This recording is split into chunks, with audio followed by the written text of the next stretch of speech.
A three-part exhibit called George A. Romero, Stay Scared, kicked off at the Bronx Music Hall. Event-goers were invited to a panel discussion and screening of the BronxNet director's film, Night of the Living Dead, which also featured a live band.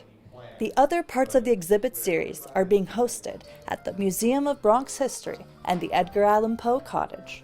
The whole idea of the exhibit is really to honor one of the greatest horror movie makers of all time, and especially the fact that he's from the Bronx. Take tremendous pride in that. I mean, the Bronx has so many accolades as far as really every creative genre of human endeavors, and yeah, as far as we know, there've been programs on George Romero all over the place, but one that focuses on his Bronx roots is a very unique thing. Both the speakers and the event-goers relished in their shared love for the horror genre, George's work, and the fact that he, too, was a proud Bronxite.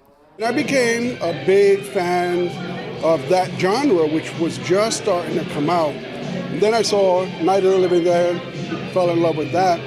But, and kept seeing all his films, the Day of the Fill in the Blank, right, over all the years, the series.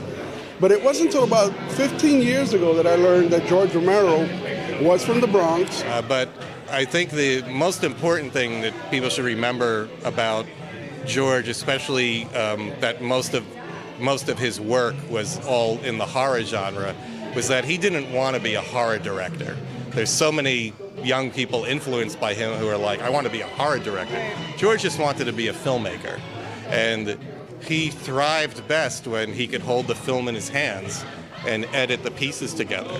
And that's the part that he enjoyed so much. And that comes through in his work. I am a huge horror fan. I think the first time I saw Night of the Living Dead, I had a woman who was babysitting me in my mother's building, and I saw it by accident, and I was terrified. I'm half Puerto Rican, half Cuban, and I want to support Mr. Romero the best possible way I can. So I'm here tonight. George Romero was a proud Bronxite who left a significant mark on the horror genre. Reporting for BronxNet, I'm Nova.